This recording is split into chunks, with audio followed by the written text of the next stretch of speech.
Hello, listeners, and once again, welcome to Fate's Rest.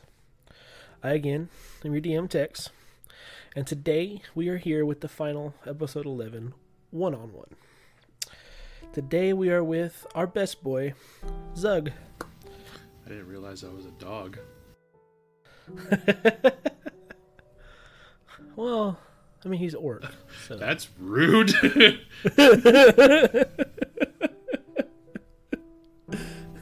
Alright, yes. Best boy Zug, I guess. I mean, when you're the only... Never mind, I'm not going to make that joke. Because with that joke, I'm the best and the worst. I don't like that. I mean, you can only be the best if there is a worst. That's true. And if you're both the best and the worst, you're the best of both worlds. Alright. Alright, so let's go ahead and do a small recap, catch y'all up.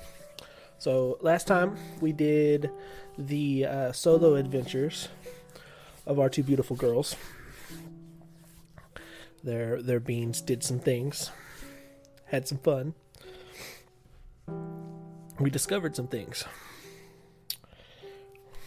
Maybe claimed some things.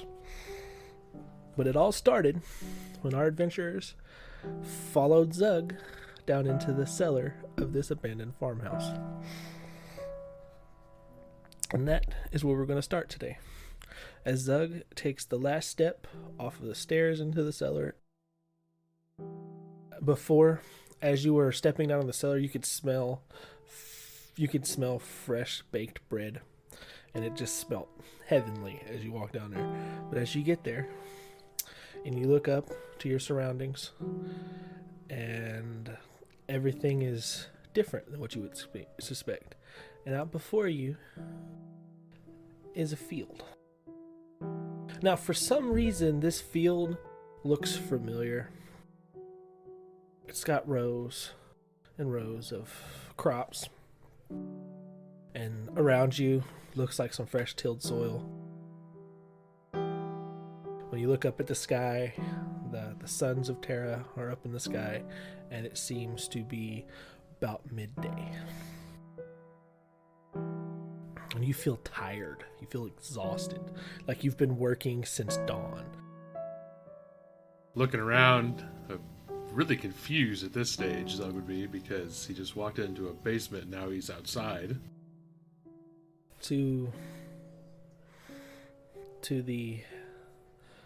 And you look to the distance, you see mountains and a large wall from the distant city. And for some reason, though this place seems unfamiliar, it feels like home. Down a trail or road, not far from where you're at, the edge of your field, a couple of people are walking up it. Now, for some reason, no matter how hard you look at them, none of their features or anything become distinct. They're almost as if they're black silhouettes. I think we've all had this nightmare. They walk up and enter through the gate. One of the others hold the gate for another, and they walk in and come up to you. And a female voice says, it's a very familiar female voice, though you still can't quite pinpoint where you feel like this is from. It says, "The magistrate comes calling. It's time. They call you into battle. Come, magician. We must go." Can I at least wash up before we go? Yes. Do what you need to. We'll be out here. So he's going to head to kind of look around, see a shed off to the side by the house in the middle of the little area there, and I guess head into there to put his tools away. And he's still kind of like, it's kind of like that, almost like that panic where you're not quite sure what's going on, but you're doing whatever you can. As you walk through the doors of this shed, the scene shifts. and around you are countless other people. Again, no matter how hard and how much you try, none of their faces seems to come to your mind. They all just seem like black silhouettes, and they seem to be encircled around a large war table and discussing strategies and tactics for an upcoming battle. Again, that same familiar voice turns to you and says, "Magician, what do you make of all this? What are our commanders trying to achieve here?" So he's going to look and kind of study the map as he's thinking about this. I guess, what is Zug seeing on this map? All right, so as you look at this map, there's this large, vague outline of this just dark, almost cloud-like thing, and it covers. You're looking down at an aerial map of the northern section of the continent, and I guess for those of you listening at home, the continent would be Locorum, and it's the main continent of what's going on. And you see, and it's just this large, dark shadow cloud-like thing that's covered a majority of the southern section, and it's encroaching in this northern province. And then in little encampments, little groups, you see groups of little pegs that would represent where the soldiers are, along little bulge points along this cloud of darkness. So so we're looking at I guess the pegs are like our people, correct? Yes. I would hazard a guess that they're setting up at natural choke points to funnel the enemies in. Looks like we're probably not doing so great if that's the strategy we're running with. It doesn't seem right, though. I've heard that we've outnumbered their forces 20-1. Why? What's going on? Why are we losing? Do we know who's on the front? As far as I can remember, it's those damn those winged little people, those damn fairies. We may outnumber them, but they have a lot of magic on their side. And as y'all are discussing and talking tactics, I don't know, for some reason what's happening, it doesn't seem as familiar as the scene before, but for some reason you feel that there's something amiss, there's something wrong, and this doesn't seem like what happened. As the discussion goes on and different people are sent off to do different tasks, you and this familiar female voice are sent off to find the headmaster of the I say headmaster, it's more of a I guess guild master technically. They send you off to find them and request magical aid at the front.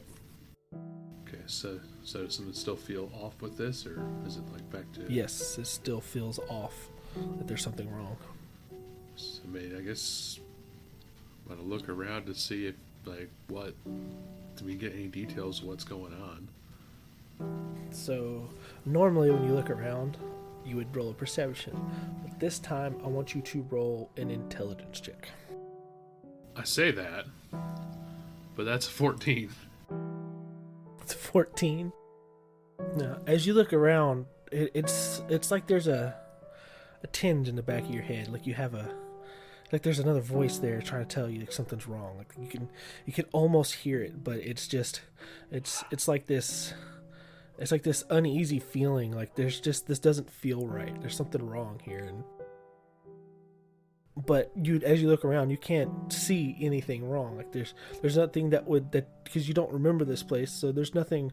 It's like I've never been here. What is this place? And as you look around, you wouldn't know what would be out of place. You wouldn't know what's different, what's wrong. And as you and this person head off to look for this guildmaster, the scene shifts, and it's still not long after what happened, but it's like you've fast forwarded a little bit and are moving through this city streets, tall buildings all around, and there's some steeples with a couple unfamiliar gods, and then a couple of familiar gods depicted on stained glass. I couldn't remember the word there. Stained glass windows, and there's again, as you move around this city, there's just every person looks just like a faceless shadow, faceless silhouette, and you move forward and forward, and still have this tinge of unease, of something's not right in the back of your head as you move towards this. And the woman turns to you and says, why do we need magical aid? What about your order? These magicians, these wizards, they're supposed to be the best of the best. Why do we need magical aid? As she says this, it's almost as if you think you have the answer, but you can't get it to come forward.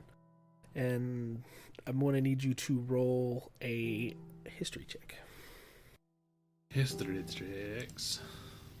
I'm on a roll with the mid-teens. 14. 14 again? Yeah. Alright. It's a little bit better this time because this one's a little bit easier. So, as you've been walking through these streets and discussing and over the time of this, what's happening, it's like there's something there. It's like, and then you're thinking about what you know about the things that you've learned in your travels, and you're like, so what you would know is why, even though the best wizards can do all these amazing things, that they would still need help, is that they would possibly need something to amplify their power. So we're trying to get a focus to make the magic more powerful. That may make up for the ground we've lost, but I don't know. This is all very concerning. Or another option could be to use help to neutralize other magic coming towards us. That would be even more helpful. You see this woman grip a sword hilt at her side. She says, I get anxious before battle. You know this. Again, this voice sounds extremely familiar, but you just can't quite place it for some reason. You make your way through this town in relative silence, unless you personally have something to say. She remains quiet for the most part, and you make your way through this town, passing people who are hurriedly rushing inside and locking up doors and shops and preparing for what's to come. And you come across this. It almost looks like a wizard's hat in the town center, and it's smaller, a lot smaller than all the rest of the buildings, but it seems, with what it's made of, it seems to fit perfectly in the dead center of this town. And it's small, not much bigger than a 2-bedroom house. It's small, and it's circular, and it sits right in the middle of town. He better be here, the woman states as y'all move towards this building. Well, if he's not, I don't know how many other places he would be. He'd want to be close to what's going on, I would think. As you step into the building, the scene begins to fade, and everything around you turns black. And in the center of this black space is a pedestal with an unbloomed flower in the center of it. And then from the shadows up into the center area, which seems now seems a little bit more lit up than the rest of the area. Walks a very familiar figure, and when I say familiar, as in this person, you've definitely seen them recently. They are a hooded figure. They have bronze-colored skin and copper-colored eyes, and they begin to laugh. It says, "So I see you found the first one. Well done." His voice seems like he's trying to charm you out of something. But it's joyful. It's genuinely happy sounding, his voice. The first of what? Well, the first of these, and he points to the flower on the pedestal. That doesn't exactly answer the question. I'm not sure what this is supposed to be. Well, I remember my colleagues. Oh, I think we've become more of a family at this point. My family, we've been watching you and your companions. That one drow girl is quite the character, isn't she?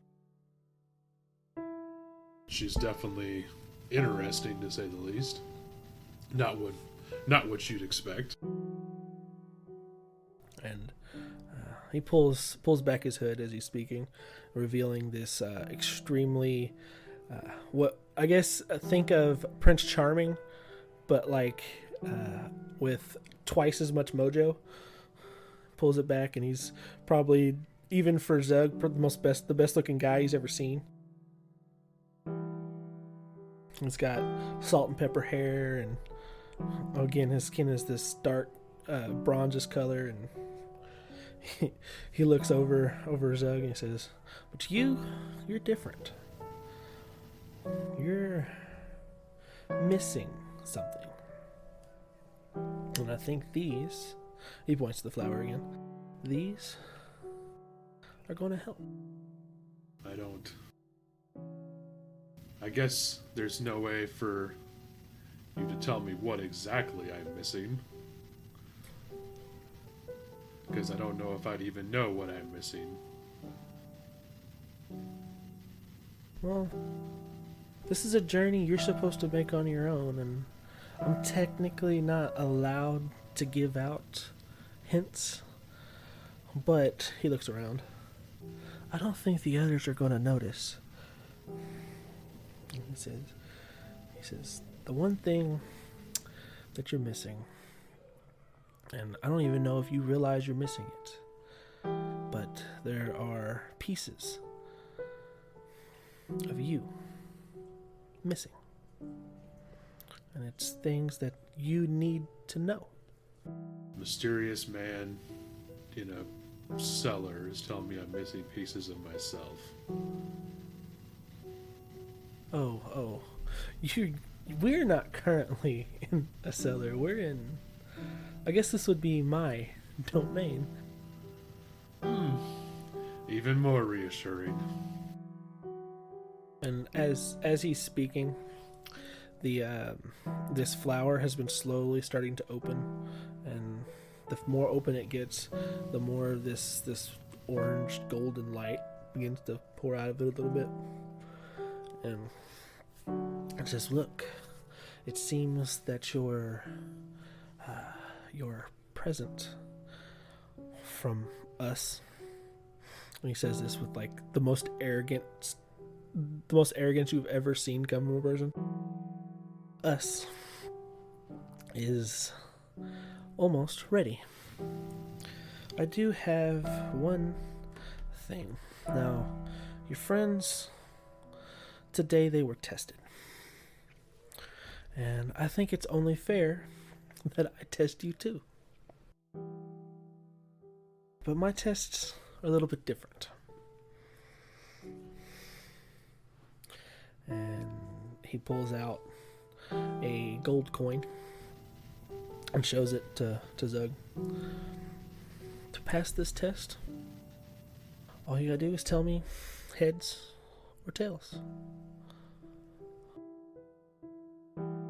Now, you're not gonna swap it out for a coin with two sides, whatever I say. It's not gonna be, right? No. I am not a trickster. That's my brother. That's exactly what a trickster would probably say. He actually gets mad if we try playing tricks on people very often. He doesn't like that. That's his thing. And he's kind of laughing, and he's absent-mindedly rolling this coin across his knuckles as he waits for you to make a decision. Fine. We'll go with heads. Ooh, that's a very good choice. And he flips the coin into the air. And then I would assume Zug watches the coin go into the air. As this coin comes back down, the person is gone. And the coin lands. It lands on its side, standing up. And he says he's not a trickster. And then in the darkness you'll hear his voice again, and he'll say, "Remember, there is never only two options in any choice. You will need to know that and what's to come." After he says this flower opens completely, and it's what looks to be a tulip in front of you, but it opens up and it reveals in the center of it this gemstone that looks almost identical to the one hanging around your neck. So yeah, he's gonna approach and kind of, I guess, inspect this stone. Not really sure what's.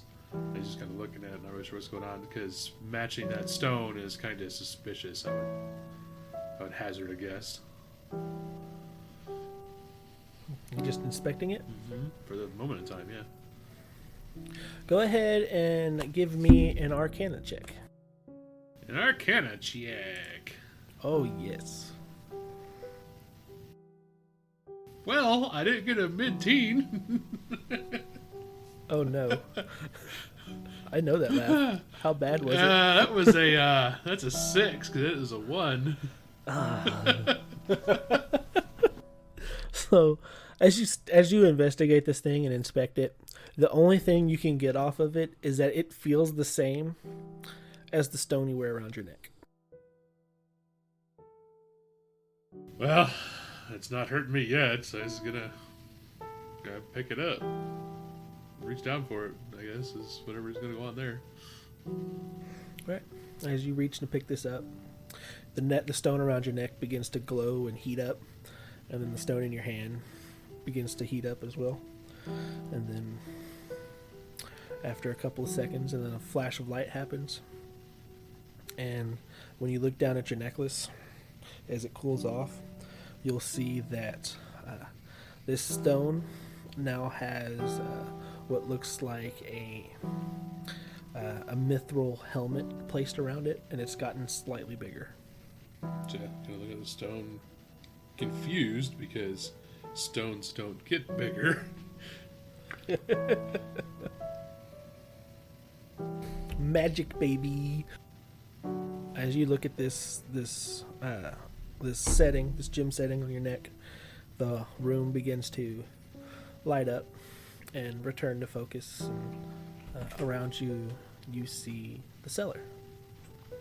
And as you look back, you see Yulby and Callie following close behind you. And that is where we are going to stop for the day. Fun times in a cellar. Oh, yes. Now, for those of you listening at home, this concludes our 3-episode series of episode 11, is what it will be. And I believe, correct me if I'm wrong, and we will continue with the full group adventures next time. For now, You now know things about each of our characters that maybe even the other players didn't know until this point. Who knows? But for now, bye. In a dark room, a flower sits wilting on a pedestal. A figure, unknown to those around, comes walking into view. He is hooded with a black robe and glints of rainbow-colored scales shine in the light of this dying flower. So he has passed his first test. Very good. My plan is coming along perfectly. The man begins to walk down a long corridor off in the distance of this room. His footsteps echoing on the stone as he does. This corridor begins to open up into a large cathedral-like area. In the center of it are 3 large stone chairs. 2 of the stairs are occupied by stone statues, one of a man in plate armor, depictions of bears and light all over his armor. The other, petite, young female, wearing light robes and what look like feathers all over the robes. The third chair is empty. Sitting between these 3 chairs lies a table, and on this table is a stone map, and in the center of the stone map is a large crystal gemstone. This gemstone takes the shape of a dodecahedron. Its brilliant color is muddled at the center by a pulsating black blob. And ever so slightly, as this man stares at this gemstone, this black blob slightly grows. And he looks up at the 2 large statues and he says, "Do not worry, my friends. What I have planned, I think, will be the final steps in freeing you from your slumber."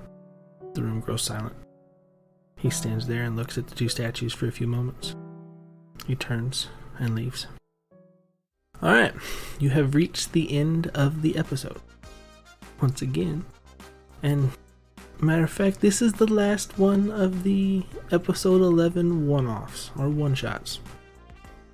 You have learned things, secret things, at the end of every episode, about different happenings going on in the foreground and the background of this wonderful story we are weaving. As always, any and all music, sound effects, whatsoever are credited in the description. And don't forget to give us a review on whatever podcatcher you listen to.